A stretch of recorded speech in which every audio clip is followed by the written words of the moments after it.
Thanks for joining us for another season of the Brethren Way podcast. Please enjoy this episode of the Calling series, hosted by Brethren Church Director of Pastoral and Congregational Vitality, Miles Larson.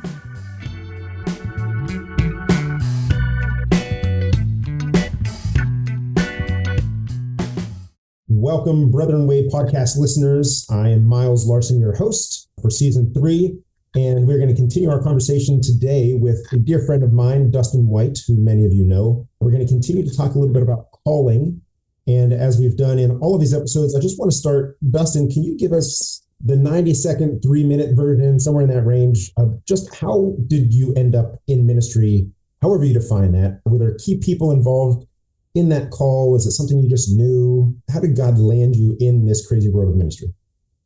Yeah, so I grew up, my paternal grandfather actually was a pastor, and growing up in that orbit, I always had folks going, "Oh, you're going to be a preacher one day," and I just thought that they were out of their minds, and I'm like, okay, you're just a crazy old person. And, being a kid, I'm only, concerned with going playing in the woods and baseball and that sort of thing. Fast forward to later in my undergraduate life and postgraduate life, my wife and I are living in Canton, Ohio, and very, very much committed to following Jesus. Did not have formal ministry or vocational ministry on my radar, kind of whatsoever, but was very much committed to what does it look like to move from being just a believer in Jesus to a follower in Jesus. And so reading through the Gospels, particularly Mark's Gospel, I was really, really confronted with Jesus's commitment to share life with the poor, not just dispensing charity, but actually sharing life with them.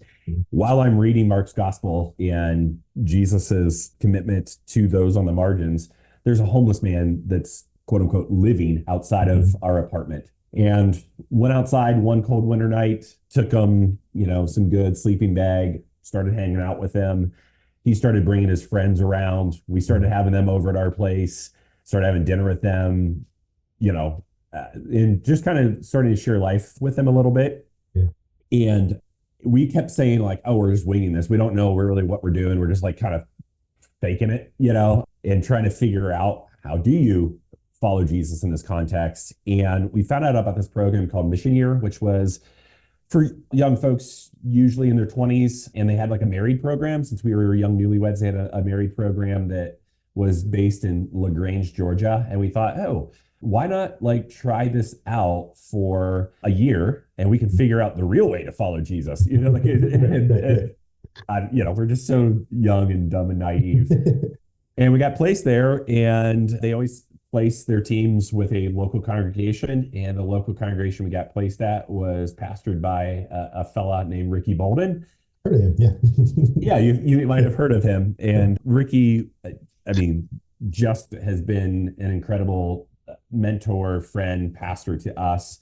And really it was Ricky that said, "No, dude, you're not only are like, hey, you're brethren and you don't know it yet, like the ethos, the values that you are living into, that excite you, that you have a commitment to, like that lines up perfectly with this tribe here. But you actually have a calling. God's called you into ministry." And so that has been a road that God has, we've made turns down it, and it's just been kind of ever evolving and expanding.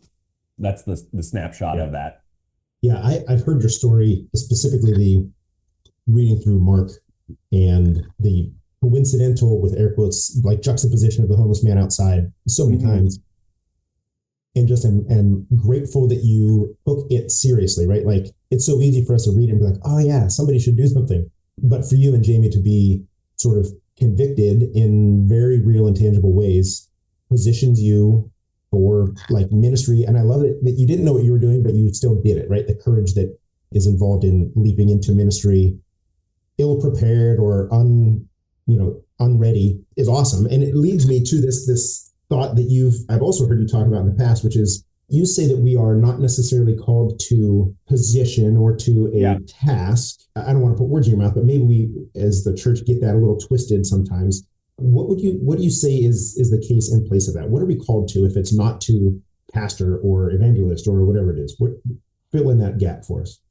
Yeah, I think if we look at the call narratives itself from scripture. And this is where it kind of gets, it could be semantics, it could be, or a both and rather than either or sort of thing. But when we look at the call examples from scripture, we primarily see that God calls his people to a people, and ideally people rooted or anchored to a place. So in our modern, if we kind of take a step back in our modern sensibilities, we don't really think through place very much, but in the context of scripture, the identity of a people was very much attached to the place they're from, right? So we can talk through that, but I think the idea of place and rooted in a place is a common thread from start to finish in the narrative of scripture, but there's always people attached to that place.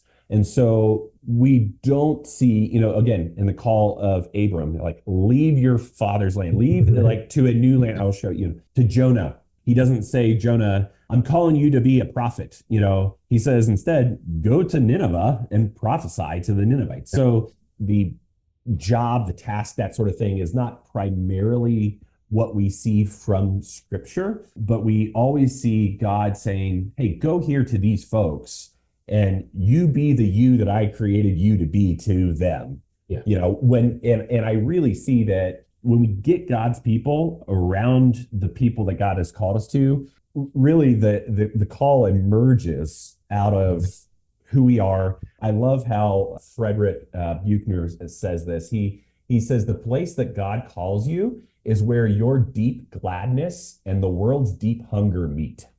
Ooh. Right? And so that idea of the spark in you is going to come out when you interact with people in a place with their need. And that's, I think, just in the context I had of kind of a in and out periphery youth group kid. I was not really like, for my grandfather being, I wasn't like the youth group kid junkie. I definitely had exposure to it. But it was kind of my parents were split. And so essentially, when I was at my dad's, we were at church, and at my mom's at the time, not. And so I kind of had this both and. But when I did pop into youth group events and even like events for like college age students, it was like discovering your call. Have you found your calling? Have you discovered God's will for your life yet? But the thing that's funny in that is, like, when you use that language, we assume that it's lost. Like, right. Yeah. Oh, and I have so many questions already. So one of the quote that you gave from whoever that guy was, I feel like there's yes, like it resonates with me, but I feel like there's a step that might be missing. When we are first called into ministry, it may not be our gladness, right? Like, my guess is the first time you walked out and talked with this homeless fella and his group, wasn't comfortable, probably wasn't like, effervescent gladness. Right. But my guess is you continued to do it. You saw fruitfulness from that. So it's like, yes, we have to, like, in order to get to the gladness and the joy, we often will go through something that is hard and challenging, because that's when, like, the realist form of us sort of bubbles up and is sort of open. That resonate with your experience? Yeah, sure. In line with what you just said of like, hey, we need to take a step back. I think there's another step back before that to even take then of dismantling our need to perpetuate what, a lot of our friends, like Doug Cooper, calls like the sacred versus secular divide. Yeah. And Doug is one of many that have been influential in me in helping think through that. So yes, Doug Cooper, Bob Robinson, and then broader voices like Amy Sherman and even Timothy Keller talk about, like, hey, like, we tend to, within the church, elevate our own position, our own callings as like somewhere more grandiose than the person who's a sanitation worker, the public school teacher, the person who's a line cook at a restaurant, the fill in the blank, but, and I'll put the caveat, not all work, but nearly all work, nearly all vocations are godly vocations that God uses. And pastor, youth pastor, missionary, evangelist, whatever those are, not somehow better or more holy than the rest. And so when we talk about ministry, I think we need to wipe away the veneer that it's within the parameters of the church. And for those of us who operate within that space, that we don't keep that burden on our parishioners either. But instead, we see ministry as you're acting out within the world and your work acting out within the world to bring God's kingdom in your little nook of it. Yeah. Yeah, that's so good. I just had a meeting with some local Wilmington nonprofiteers yesterday, people connected with the CCDA, which is the Christian Community Development Association, in our local chapter. And they were talking about how pastors, people who they're all obviously connected to churches, but most of them aren't pastors.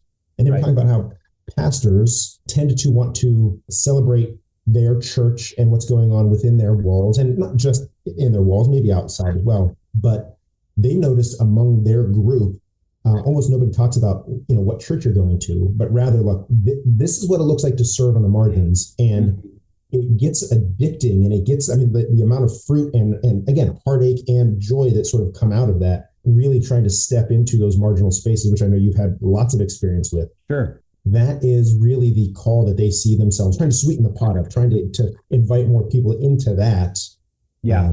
Whether that ends up matriculating into, church attendance or membership or whatever, just knowing that, like, no, out there oftentimes is where this stuff is happening. That's where the rubber meets the road.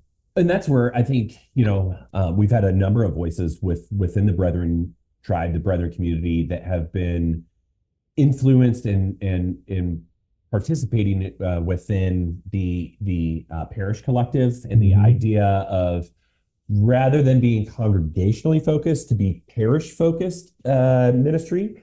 And that's where I think calling starts to click widely, not just for the pros within the church, right.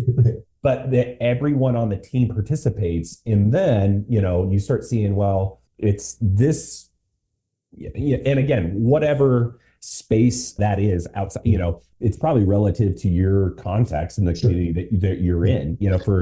For some folks, their parish might be literally their block. There's so much density there on their city block, or maybe it's, for us at Radial, it was our zip code was kind of what we identified as our parish. But in rural context, it might be your county, but whatever that is. And then all of a sudden you see yourself as a partner with those nonprofits. You see yourself as a partner with other congregations, with other agencies, your neighbors, other businesses, and you start to see that. Then all of a sudden, everyone becomes a player, and then I think that light bulb clicks to where the person who's part of your congregation goes, "Gosh, I'm a CPA. I don't really know what how I fit in with this." Suddenly, then it tends to get some traction. Then, and I think it becomes it helps when I talk with churches. That mentality, I think, helps churches realize the game we are in is outside, right? It's about transforming communities and bringing restoration, making Jesus famous. We do cool things in our churches, like the events are great, and we want to care for them and shepherd them and love on those people. But I've told a few churches that Jesus didn't go to the cross to keep the lights on at, First Brethren Church of Normal, Illinois. He came and went to the cross so that that community could be restored and know who Jesus is and be transformed. And that's the fruitfulness, and that's I think that, man, when people get to do some of that, you really do kind of come alive. Like that's exciting ministry. Yeah, and and this has kind of been a language I've been using within the ministry context and talking with other folks within vocational ministry kind of since COVID, but like the idea of staying in your lane, and the lane of churches is sometimes we overstep that. We step into other folks' lanes that God has called in the work they do, and I've been guilty of this so much. So, instead of partnering with agency XYZ, ABZ, or nonprofit ABC that's been active in the community for years, doing good, rather than partnering them we gotta form our own congregational version of that. It does a subpar job in comparison. Or sometimes what happens is the church, that there's community agencies that have been a key player for decades, but maybe are under-resourced, but they have that social capital within the community. And then here comes this massive, church that shows up, pretty new to the scene and has all the money and all the flashy lights, and they kind of steamroll it rather than being a partner. And so the idea of staying in our lane, if we do that, then all of a sudden it doesn't demean keeping the lights on at the church. Sure. Doesn't demean the folks whose call is within that, who lead a weekly prayer ministry, who are on the worship team, or those sorts of things. But it helps us give language to the work we do out there. I think that's kind of the church, among many things that we are called to do internally. It helps us spiritually navigate the out there stuff, and if we recognize that that's our lane, right, and we help each other suss that out spiritually, scripturally, and get a parameter for what happens out there, then also we kind of start to see, the dominoes start to fall into their correct places, so to speak. Yeah. That's good. So you had said something back when you were talking about how we are called to a people, and the connection, specifically as you look through scripture, the connection of the people to their place. Mm-hmm. Agreed. I wonder, and this is us going off script a little bit, but can you talk to us a little bit about how you think we live in a different era, right? Everything is connected. Everything is global. Sure. You can go from here to, I still have dreams of moving to Italy. Not really as soon as possible, but that's on the horizon, right? I want to do it. Yeah. Talk to me about that. Are we called to, what is the connection you see now between people and the place? Well, I think we live in a self-displaced time. So let's rewind and go back to scripture. God created the garden, placed them within the garden. The punishment for disobedience was removal from the garden. There was trauma in the exile, the trauma of, being displaced, the promise of the Messiah when Israel and Judah were actually in captivity. The promise of the Messiah was that the Messiah was going to come and end exile, right? They're going to come and end that. When Jesus, is making his promise he goes, I go to prepare a place for you. Mm-hmm. Paul, in his epistles, uses the language of constructing buildings, constructing homes. Yeah. When he talks about, hey, we need to edify one another, that actual root word is to construct a place. So he uses that metaphor. So first of all, that is through the entire narrative of scripture. In fact, Walter Brueggemann, who talks in length in the, to the experience of Israel in the Old Testament, says the land and being attached to the land is the central theme. And a lot of times we push back and go, wait, God's love is the central theme. Yes, that's the umbrella, but the soil that love grows through is literally the land for Israel. So that's kind of the bedrock. And I would argue that for the most part, that's a general sense of humanity for all of history until modern times, right? Yeah. And Jane Jacobs, in her book, The Death and Life of Great American Cities, writes that the greatest threat to the moral unraveling within American culture was, and now she's writing this in the 1960s, but she says it's not the media, it's not drugs. Actually, the greatest threat to the morality of America is the automobile, because it allowed us for the first time to be displaced. And once we are not attached to our neighborhood, our parish, for lack of better terms, then I stopped caring for my neighbor. I can drive past, I can drive past need. I can go and shop at the big box chain rather than the mom and pop store that's, around the corner.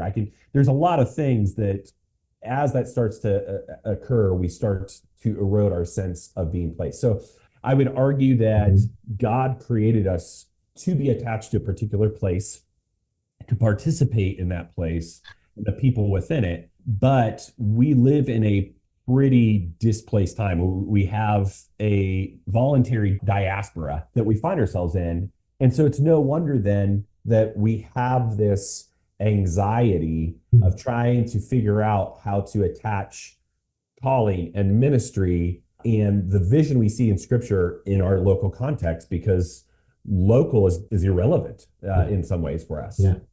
Yeah, that's good. And it actually, I think, is a great segue into what you're doing now. You are, for those who don't know, Dustin is a fly fishing guide extraordinaire. I've been led by him twice in this little operation. And I tell you, to get me to catch a fish requires more patience than any human should have to have. And he just done that twice. But in that role, living in Casper, spending some time, I think you're guiding also in Ohio from time to time, but primarily in Casper on the rivers, pretty rugged land. You're on the water 5 to 7 days a week. I feel like there's got to be some deep sort of like you've got to have some real sense of place and call. Can you talk a little bit about how did you end up finding yourself in that role? And you said earlier that like, man, everything is kind of ministry.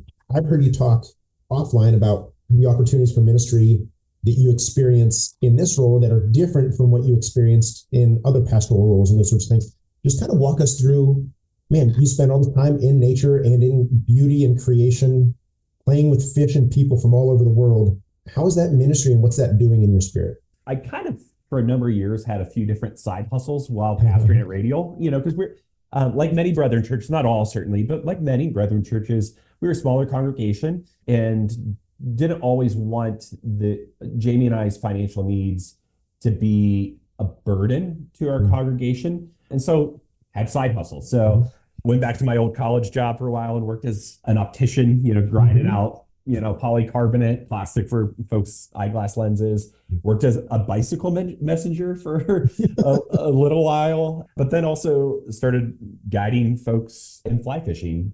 And when it came time to Jamie and I take a sabbatical, we wanted to, one, be able to step away from, because we're so hyper localized, hyper placed, like we need some breathing room and a place to get what we perceived a new vision from God. And had the opportunity through a friend of mine that I guided with in Ohio to say, hey, why don't you go up to Wyoming? And from there, and I guided there for years, why don't you go out there? And through a few other folks who are mentors of mine had said, you know what, you don't have the personality, Dustin, to do a sabbatical and go to like a monastery for 3 months. Like that's just not, that's not you. No, yeah. But if you have something different that you find joyful doing, I bet that could support you and Jamie to experience someplace different. And that in doing that, God's going to recharge you and maybe even show you some things that weren't even on your radar about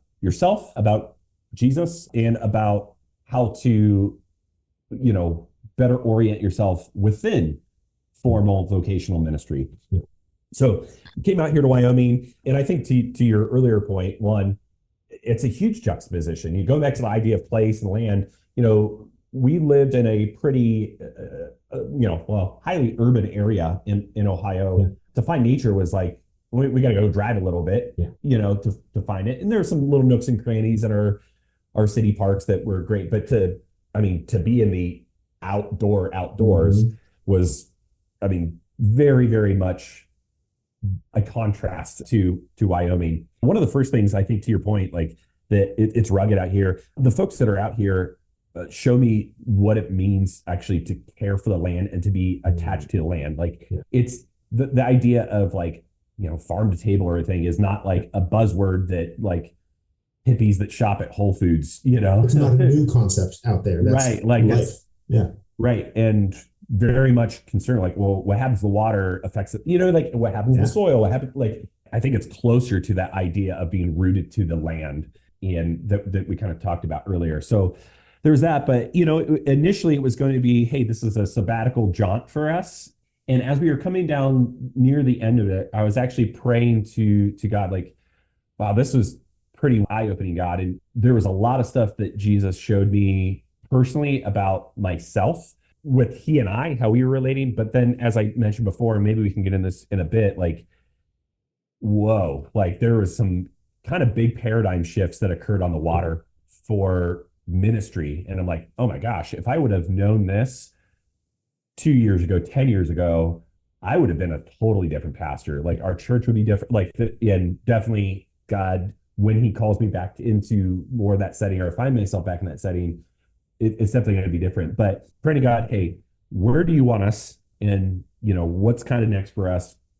I'm walking down the street here in Casper, and here I'm walking past a Catholic church. They were gathering for midday mass, bells were ringing, and it stopped me kind of literally like in my tracks. I'm like, oh, and it was like my ADD kicking in. I'm like, what hymn is that? And as I turn around and start walking again, I saw something was written in the concrete of the sidewalk slab that I was standing on. And it was upside down for my perspective. So I kind of turned my head and kind of tilted to see what it said. And it said Bustin. So like, and it was not like in sidewalk chalk, like it was someone in the sidewalk was my name as I was praying, God, like, where are you calling me? Who are you calling me to? What should I be doing? So that was kind of a loud and clear thing. And then, kind of went through the next year or so transitioning out of being, full-time in ministry. And, we kind of have been living, splitting time between Ohio and here. But out of that, well, God seems to, literally my name's stamped in the ground there. We should probably see ourselves in Wyoming more and at least journey through this kind of transition season. And so I'm still very much in a learning place working as a fly fishing guide. But, to your question, primarily, I think I've always been an evangelist at heart. I love telling people about Jesus and talking about Jesus and seeing Jesus connect with the deep nitty gritty of their heart. And certainly that applies in the church. But if we look at the APES model or the fivefold ministry model of apostles, prophets, evangelists, shepherds, teachers, the formal ministry context with our churches really caters towards shepherds and teachers. Evangelism tends to flourish and grow outside the church walls. And so it kind of dawned on me pretty quick, like, my goodness, I have, one or two people that are a captive audience for about 6 to 8 hours every day without distractions. You're out there and man, Jesus kind of tees you up for some pretty remarkable conversations that I wasn't experiencing in Pastor Dustin I got about a 45-minute meeting to squeeze you in for coffee before the next one. And then I got to get to this board meeting and I got to get to this next meeting and I got to get to this next meeting. I was just seeing more fruit come from this. I'm like, my goodness, this is kind of nuts. Yeah. I think my last question for you, one of the things that has brought about this conversation is just in November, we were out there, we brought a handful of pastors to just spend time with you and to go fly fishing and to see the world and all these kinds of things. That's a thing that you've done other times with other people. Can you just give us a little glimpse of what that time looks like and how, not just with our other brethren pastors, but what is this thing that you've built in your mind, this experience that we got to share? Yeah. So the last few years out here, myself and then another really good friend who's also in ministry, Tyler Solik, started using, what we do as spiritual retreats. And it's primarily been for church leaders, to come out and to, one, step away from just like the non-stop. Because honestly, ministry is just, it can chew some people up and it can be exhausting and it can be a lot. And you're carrying deep burdens of your people. And a lot of times pastors don't really get a break from that. They might get to go to a conference or workshop where they get a lot of data and it's invigorating, but for that soul rest, that doesn't often happen. But then we also wanted to have that time, so yes, just get away, connect with other leaders, hear from Jesus, primarily for you, your family. But then one of the big paradigms for me that first year that we were out here in Wyoming, and it was, a few months into our first stint here, I'm rowing down the river and it's kind of rhetorical, but very, very clearly heard God ask me hey, do you guide your congregation the same way you guide your boat?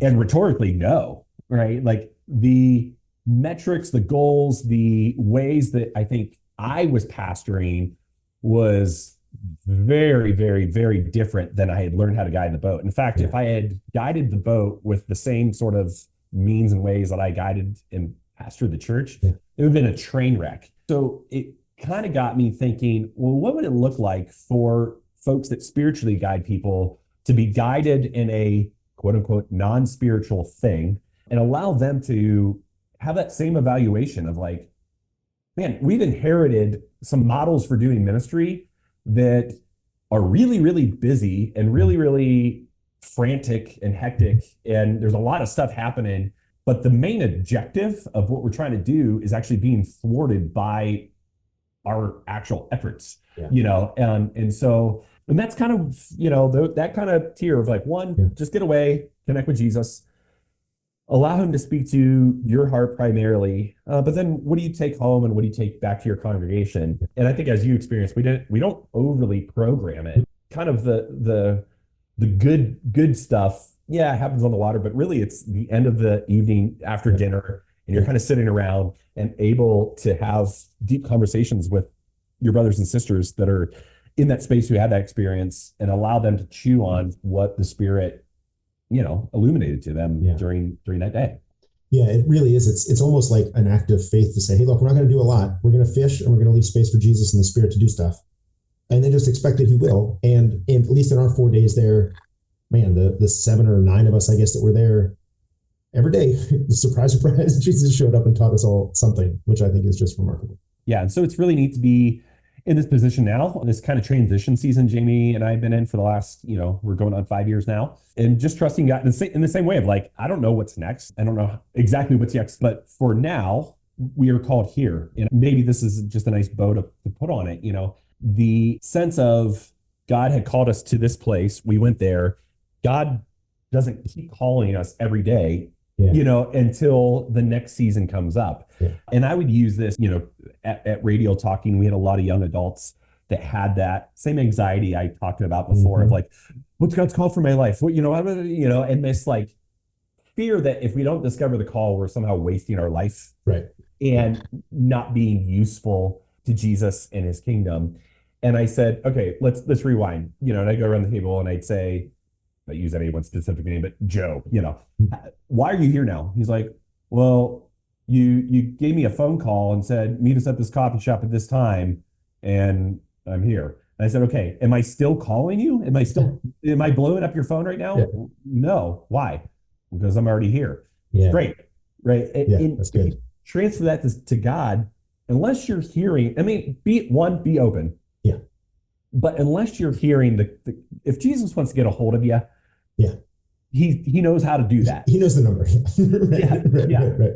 And so trust the fact that you actually are where you're supposed to be at, with whom you're supposed to be with. The gig is like, well, go back to that quote, like, unless you're actually hearing Jesus say, hey, go here and start blah, blah, blah, blah. Then what makes you feel alive, and how does that connect with your neighbor's need?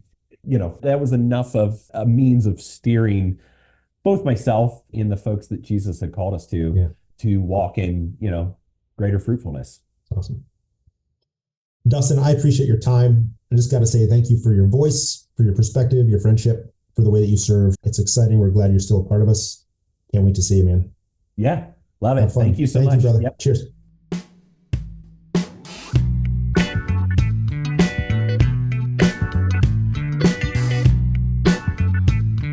Thanks for listening to this episode of the Brethren Way Calling Series. If you liked what you heard, please like and subscribe to the Brethren Way podcast so you can catch every episode.